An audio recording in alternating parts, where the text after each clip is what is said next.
দেখো, আজকে যেটা পড়বো সেটা হচ্ছে অপটিক্যাল আইসোমেরিজম। অপটিক্যাল আইসোমেরিজম বোঝার আগে এই পোলারিমিটার যে যন্ত্রটার ছবি তোমরা দেখতে পাচ্ছ সেটার সম্বন্ধে জানাটা খুব জরুরি। একটা লাইটের সোর্স, যেটা কিনা এখানে ছবিতে বাল্বে দেখানো হয়েছে। দেখো, এই লাইটটার মধ্যে অনেক কটা কম্পোনেন্ট আছে। এই কম্পোনেন্টগুলো কখনো ওপর নিচ নানা রকম দিকে এরকম চারিদিকে ভেঙে ভেঙে রয়েছে। এইটাকে নাম হচ্ছে আনপোলারাইজড লাইট। বলছে এখানে একটা পোলারাইজিং ফিল্টার আছে, যেটা সাধারণত একটা প্রিজম, এবং এই পোলারাইজার অ্যাক্সিস যেটা, অর্থাৎ পোলারাইজিং ফিল্টারটা যার উপরে দাঁড়িয়ে আছে, অর্থাৎ এই বরাবর, this is the polarizer axis. এই বরাবর এই ফিল্টারটা দাঁড়িয়ে আছে, যেটা কিনা একটা প্রিজম। তার মধ্যে দিয়ে যখন লাইটটা পাস হয় তখন সেটা পোলারাইজড লাইটে কনভার্ট হয়। এখন বক্তব্য হচ্ছে পোলারাইজড লাইট কথার অর্থ কী। আগে এই লাইটটার অনেক কটা কম্পোনেন্ট ছিল, মানে ওপর নিচে দেখতে পারতো লাইটটা, ডান দিক বাঁ দিক করতে পারতো। এখন দেখো লাইটটা একমাত্র একটা দিকেই বেঁকছে, অর্থাৎ ওপর থেকে নিচে এই বরাবর। দেখো প্রত্যেকটা কম্পোনেন্ট ওপর থেকে নিচে রয়েছে, আর এটা তো সাইন কার্ভ। কিন্তু এরকম হ্যাপাজেট, মানে এই কম্পোনেন্ট এই কম্পোনেন্ট এইগুলো আর একটাও নেই। তাই এর নাম হয়ে গেল পোলারাইজড লাইট। যখন এই পোলারাইজড লাইট কোনো অপটিক্যালি অ্যাক্টিভ কম্পাউন্ডসের সলিউশনের মধ্যে দিয়ে পাস করে, এই কথাটার মানে বুঝবো আমরা। অপটিক্যালি অ্যাক্টিভ কথার মানেটা কি একটু পরেই। কোনো একটা, ধরা যাক কোনো একটা কম্পাউন্ডসের মধ্যে পাস করলো, অপটিক্যালি অ্যাক্টিভটা ভুলেই যাও, ধরো কোনো একটা কম্পাউন্ড সলিউশনসের মধ্যে দিয়ে পাস করলো। যদি লাইটটা যেভাবে যাচ্ছিল, অর্থাৎ সোজাসুজি ওপর নিচে, সেভাবে না গিয়ে যদি কোনো রকমভাবে বেন্ড হয়, যেমন এখানে বেন্ড হয়েছে দেখো এইভাবে, তখন এই সলিউশনটাকে বলবো, যে সলিউশনটা নিয়েছি সেই সলিউশনটাকে বলবো অপটিক্যালি অ্যাক্টিভ সলিউশন। আর যে কম্পাউন্ডটাকে বলবো সেই কম্পাউন্ডটাকে বলবো অপটিক্যালি অ্যাক্টিভ কম্পাউন্ডস। অর্থাৎ এই যে অ্যাক্সিসটা, এই অ্যাক্সিসটা হচ্ছে পোলারাইজারের অ্যাক্সিস, যেখানে লাইটটা থাকার কথা, কিন্তু লাইটটা বেন্ড হয়ে গেছে, বেঁকে গেছে এইরকম দিকে। এখন যদি ডান দিকে ব্যাকে, এক্ষেত্রে রাইট হ্যান্ড সাইডে বেন্ড হয়েছে, আরএইচএসে বেন্ড হয়েছে, তখন তাকে বলবো ডেক্সট্রো রোটেটরি। আর যখন বাঁ দিকে বেন্ড হবে, অর্থাৎ লেফট হ্যান্ড সাইডে যদি এরকম যদি বেন্ড হয়, তখন তাকে বলবো লেভো রোটেটরি। তাহলে লাইট একটা আনপোলারাইজড লাইট, সেখান থেকে পোলারাইজিং ফিল্টার, পোলারাইজেশন, কম্পাউন্ডের মধ্যে দিকে পাস, যদি পাস করার পরে কোনো রকম রোটেশন হয় এই লাইটটার, তবে সেই কম্পাউন্ডটাকে বলবো অপটিক্যালি অ্যাক্টিভ সলিউশন।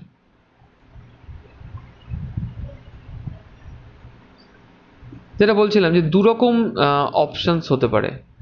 এক, এই লাইটটা এইভাবে যাচ্ছিল ফিল্টারের মধ্যে দিয়ে সোজা হয়ে গেল, একটা ডান দিকে বেঁকতে পারে রাইট হ্যান্ড সাইডে, আর একটা বাঁ দিকে বেঁকতে পারে লেফট হ্যান্ড সাইডে। যদি এইরকম রাইট হ্যান্ড সাইডে বেন্ড হয়, কি করে বুঝছি রাইট হ্যান্ড সাইডে? অর্থাৎ এইখানে অ্যাক্সিসটা ছিল, এই বরাবর অ্যাক্সিসটা ছিল, তার রাইট হ্যান্ড সাইডে বেন্ড হয়েছে, এর নাম হচ্ছে ডেক্সট্রো রোটেটরি। ডেক্সট্রো রোটেটরি। আর এই লেফট হ্যান্ড সাইডে যেটা বেন্ড হচ্ছে লেভো রোটেটরি। লেভো রোটেটরি। ওকে,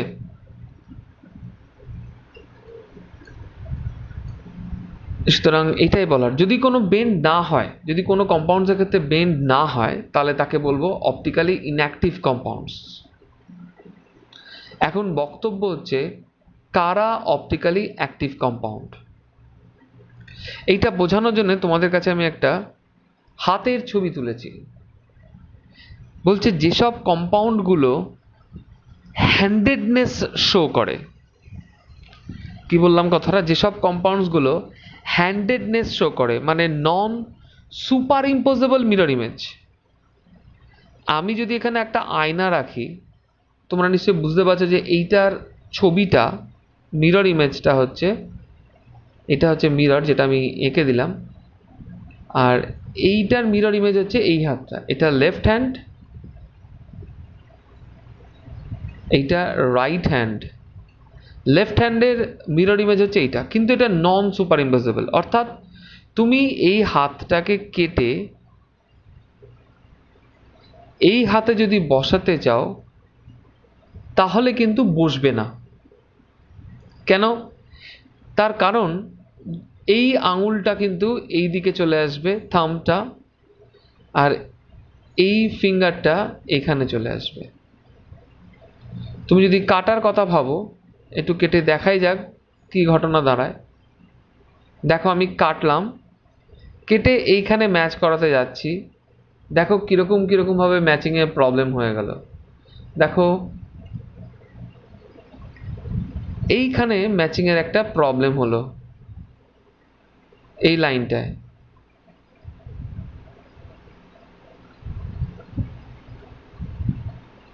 অর্থাৎ এই আঙুলটার সাথে এই আঙুলটা ম্যাচ করলো না, এই আঙুলটার সাথে এই আঙুলটা ম্যাচ করলো না, আর এইটা আর এইটা তো কোনোদিনই ম্যাচ করেনি। তার মানে আমি কি বললাম? নন সুপার ইম্পসিবল মিরর ইমেজ, অর্থাৎ হ্যান্ডেডনেস শো করবে।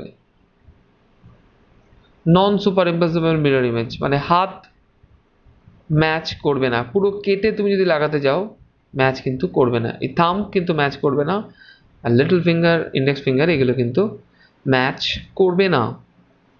তাই যেসব কম্পাউন্ডসগুলো এরকম হ্যান্ডেডনেস শো করে তারা অপটিক্যালি অ্যাক্টিভ, যারা ভাই করে না তারা অপটিক্যালি ইনঅ্যাক্টিভ। এখন কিছু অ্যালফাবেটস দেখি, যেটার একটা মজার বিষয় যে কোন কোন অ্যালফাবেটসগুলো এরকম ঘটনা শো করে। ধরো এখানে কিছু অ্যালফাবেটস নিয়েছি আমি, ধরো এ, এর মিরর ইমেজ এইটা, কিন্তু এটা সুপার ইম্পসিবল মিরর ইমেজ। অর্থাৎ তুমি যদি কেটে এর গায়ে লাগাতে চাও অবশ্যই লেগে যাবে। তুমি এই মিরর ইমেজটাকে কেটে এর গায়ে লাগাতে যাও, পুরোপুরি সুন্দরভাবে বসে যাবে, লেগে যাবে, ম্যাচ হয়ে যাবে। এটাকে এই জন্য বলি সুপার ইম্পসিবল মিরর ইমেজ। তাহলে যদি কোনো কম্পাউন্ড এরকম থাকে তাহলে সেই বেচারা অপটিক্যালি ইনঅ্যাক্টিভ। অর্থাৎ তার মধ্যে দিয়ে যতই তুমি প্লেন পোলারাইজড লাইট পাস করো না কেন, ও কিন্তু কোনোদিনই বেঁকাবে না, লাইটটাকে একই রাখবে। বি, বিটা দেখো নন সুপার ইম্পসিবল মিরর ইমেজ। দেখো এইটা আর এই কম্পাউন্ডটা মিরর ইমেজ বটে, কিন্তু এটাকে তুমি কেটে এর গায়ে যেই লাগাতে যাবে ম্যাচ করবে না। তাহলে এরকম কম্পাউন্ড কিন্তু অপটিক্যালি অ্যাক্টিভ হবে।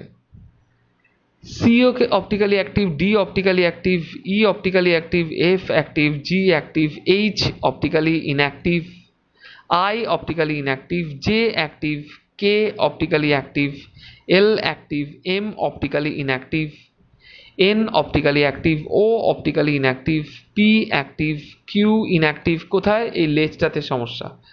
আর optically active, S optically active, T inactive, U inactive, V inactive, W inactive, X inactive, Y inactive, Z active।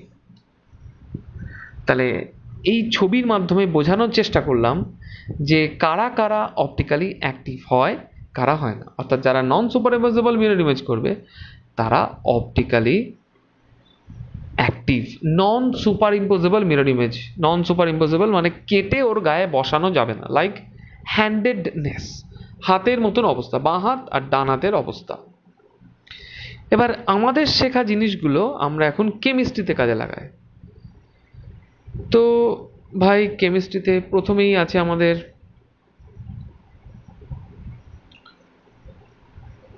দেখো আমার বলা কথাগুলো এখানে বলেছে, if if the spatial arrangement, এই স্পেশাল কথার অর্থ কি? 3-dimensional arrangement of the ligands around the central metal atom of heteroleptic complex। প্রথম ভিডিওতে heteroleptic complex বলা আছে। heteroleptic complex মানে কি? একটা সেন্ট্রাল মেটালের সাথে অনেক কটা অন্যরকম লিগ্যান্ড লেগে আছে, একই লিগ্যান্ড নেই, অনেক কটা অন্যরকম লিগ্যান্ডস লেগে আছে। Having the same chemical formula and chemical bonds are such that one has non super impossible mirror image. যে হ্যান্ডেডনেস শো করবে, non super impossible mirror image show করবে, তারা অপটিক্যালি অ্যাক্টিভ, অর্থাৎ সেই ওই প্লেন পোলারাইজ লাইটটাকে বাঁ দিকে বেঁকিয়ে দেবে, যেটা প্রথম অংশটাই দেখালাম। এবং সেই দুটো স্ট্রাকচারকে বলবো অপটিক্যাল আইসোমেরিজমস, আর এই ঘটনাটাকে বলবো optical isomerisms. Mirror image optical activity show করবে, তাদেরকে বলবো enantiomer. That mirror image of each other are called enantiomers. Optical isomerisms in tetra coordinate complex. Tetra coordinate মানে কি? অর্থাৎ তার কোঅর্ডিনেশন নাম্বার 4, অর্থাৎ টেট্রাহেড্রাল হতে পারে অথবা স্কোয়ার প্ল্যানার হতে পারে। স্কোয়ার প্ল্যানারের অপটিক্যাল অ্যাক্টিভিটি নেই, বেঁচে গেছো, ফালতু পড়তে হবে না। আর টেট্রাহেড্রালের তো নেই। শুধুমাত্র তোমাদের সিবিএসসি সিলেবাস, আইসিএসসি সিলেবাস এবং ওয়েস্ট বেঙ্গল সিলেবাসে শুধু এইটা আছে, optical isomerisms of hexa coordinated complexes, মানে যার কোঅর্ডিনেশন নাম্বার 6, অর্থাৎ যার 6খানা লিগ্যান্ড লেগে রয়েছে এবং যেটা কিনা নন সুপার ইম্পসিবল মিরর ইমেজ তৈরি করবে। ধরা যাক আমি প্রথম এক্সাম্পলটার কথায় আসছি, CrOx হোল 3 দেখো বাপু, প্রথম দিনের ভিডিওতে OX মানে অক্সালেটো বুঝিয়েছি, 3 তাহলে এটা ট্রিস অক্সালেটো ক্রোমেট 3 আয়ন। ক্রোমেট কথাটা কেন হলো? তার কারণ এটা নেগেটিভ কোঅর্ডিনেটেড আছে, 3 হলো ওর অক্সিডেশন নাম্বার। COEN হোল 3+3, এটার নাম কি হবে? ট্রিস। 3টে আছে, কেন ট্রিস? কেন ট্রাই নয় কেন? তার কারণ হচ্ছে পলিসিলেবিক, অনেক কটা অ্যালফাবেটস আছে, সেই জন্যে ওর আগে ট্রাই কথাটা ব্যবহার করা যাবে না। নোমেনক্লেচারের ভিডিওতে এটা নিয়ে ডিসকাস করা হয়েছে। Tris first bracket ethane 1,2 diamine first bracket close cobalt 3 ion. 3টা কিন্তু এই চার্জের জন্য মোটেও আসেনি, 3টা এসছে ওর অক্সিডেশন নাম্বারের জন্য। এই আয়ন কথাটা এসছে এই +3 জন্যে। তো বেশ, এঁকে ফেলো, তুমি বুঝতে পারছো এটা হেক্সা কোঅর্ডিনেটেড। এই যে হেক্সা কোঅর্ডিনেটেড, কেন হেক্সা কোঅর্ডিনেটেড আছে 3টে? তাহলে স্যার কেন হেক্সা কোঅর্ডিনেটেড? তার কারণ এটা বাইডেন্টেড লিগ্যান্ড, অর্থাৎ এর ডেন্টিসিটি 2।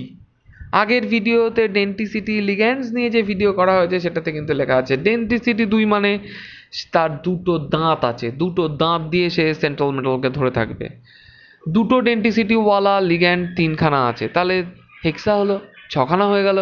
এই যে 3 × 2 6।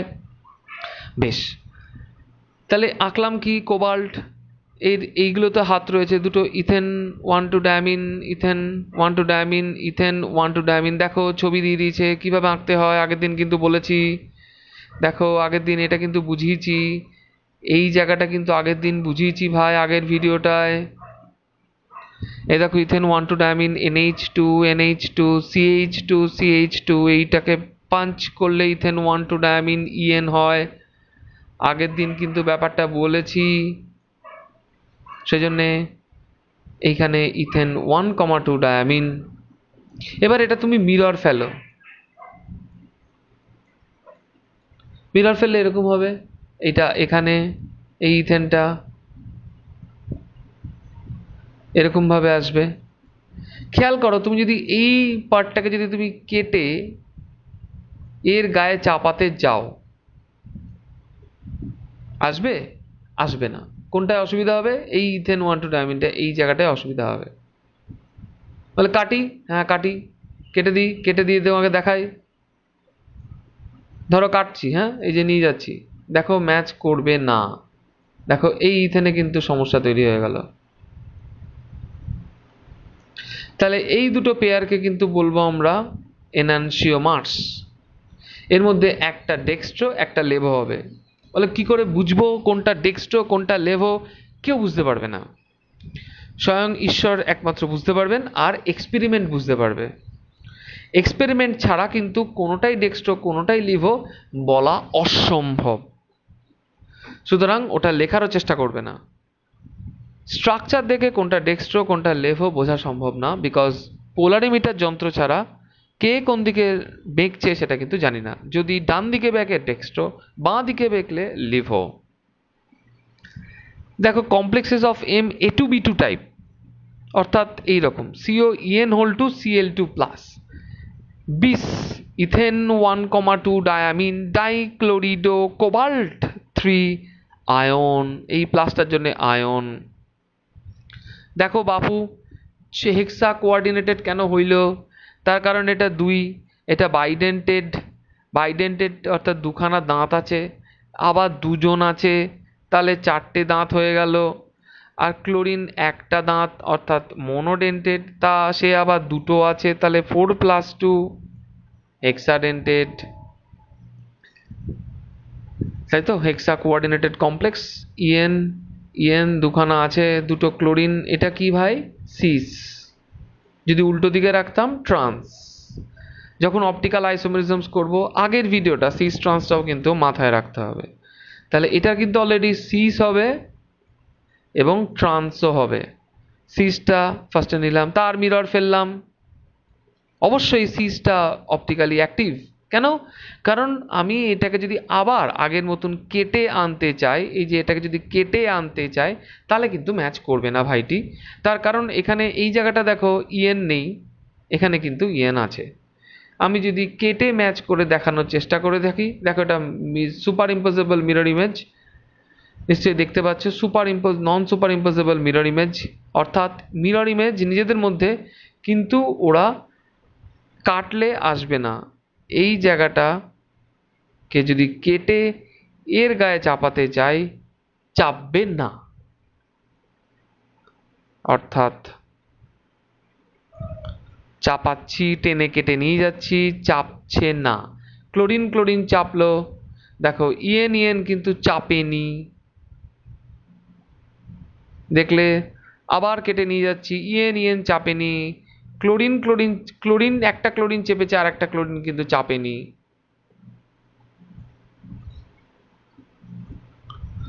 তাহলে এরা অপটিক্যালি অ্যাক্টিভ। কিন্তু যদি আমি ট্রান্সটাকে নিই, তখন কি করব?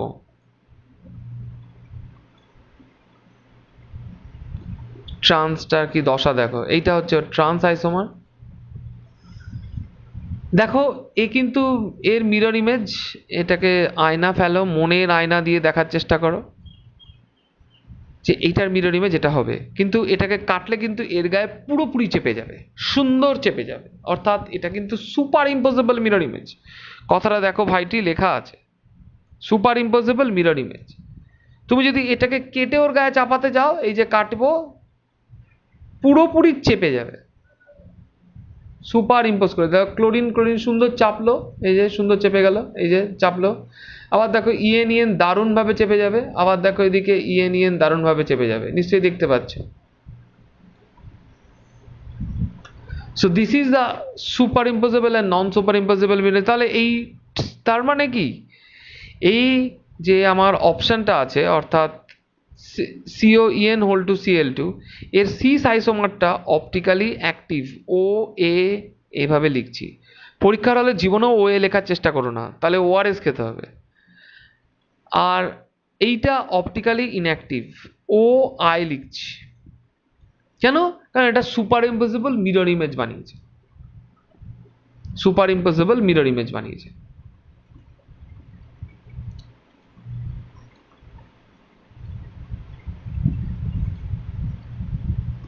এবার দেখো আমি এই আর একটা টাইপের, এবার দেখো এই কমপ্লেক্সগুলোর টাইপটা বেশ মজার। Complexes of MA2 whole two BC type.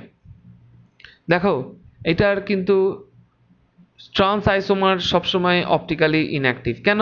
কেটে যাচ্ছে, একসাথে মিশে যায়, মিলে যাচ্ছে, সেই জন্য কিন্তু অপটিক্যালি ইনঅ্যাক্টিভ। কিন্তু সিস ফর্মটা অপটিক্যালি অ্যাক্টিভ, অর্থাৎ এর মিরর ইমেজ জীবনেও কেটে লাগবে না।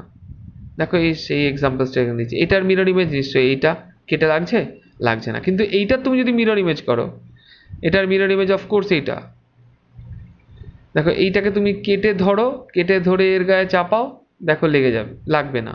কিন্তু এইটার মিরর ইমেজ করো, আগেরটার মতন দশা হবে, পুরো একই রকম শো করবে এবং কিন্তু সুপার ইম্পোজ করে যাবে। Containing a plane of symmetry মানে কি? সিমেট্রি প্লেন কথার অর্থ কি দিয়েছে দেখো, এই এদের নিজেদের মধ্যে একটা আয়না আছে, যদি কারো নিজেদের মধ্যে একটা আয়না থাকে, এই বড় বড় একটা সুন্দর আয়না দেখতে পাচ্ছি, অর্থাৎ নিজেদেরকে আয়না দিয়ে ভাগ করে ফেলেছে, কিন্তু এইটার মধ্যে আয়না নাই, এইটার মধ্যে কোনো আয়না নাই। কেন নাই? তার কারণ তুমি এইটার মিরর ইমেজ তাহলে এখানে পড়তো, সেখানে কিন্তু এটা নেই। এটার মিরর ইমেজ যেখানে পড়তে এ আছে, কিন্তু এই বরাবর এটা নেই, তাই এটার মধ্যে নিজস্ব আয়না নেই, কিন্তু এটার মধ্যে নিজস্ব আয়না আছে। তাই এটা কিন্তু বলছে containing a plane of symmetry.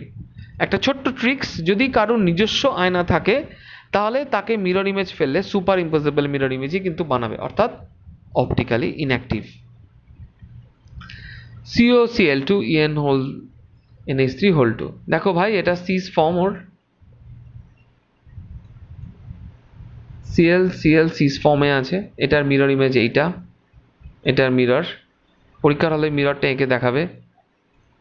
Mirror ফিরর আঁকতে গিয়ে যেন প্লাস্টার মিরর আবার এখানে দিয়ে বসো না, কারণ প্লাস্টার কিন্তু মিরর ইমেজ হবে না।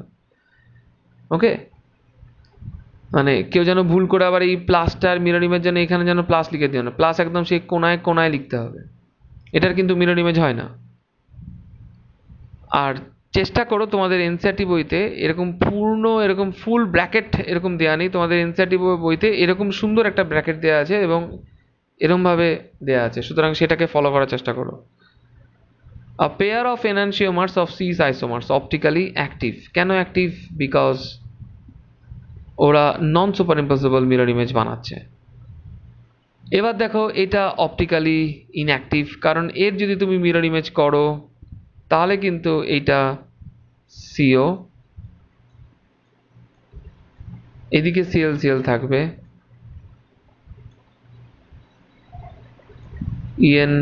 EN, এদিকে কিন্তু NH3, এদিকে কিন্তু NH3 থাকবে। তার মানে ওরা সুপার ইম্পোজ করে যাবে। কেটে লাগাও, ওর গায়ে সুন্দরভাবে লেগে যাবে। তুমি যদি কেটে লাগানোর চেষ্টা করো, সুন্দরভাবে লেগে যাবে। এই যে EN ম্যাচ হয়ে যাচ্ছে, ক্লোরিন ম্যাচ হয়ে যাচ্ছে, NH3 ম্যাচ হয়ে যাচ্ছে। তাই এটা নন সুপার ইম্পসিবল, এটা সুপার ইম্পসিবল মিরর ইমেজ, তাই ওটা অপটিক্যালি ইনঅ্যাক্টিভ। তাহলে আজকে আমরা বুঝলাম polarimeter, optically active, optically inactive and optical আইসোমেরিজমস।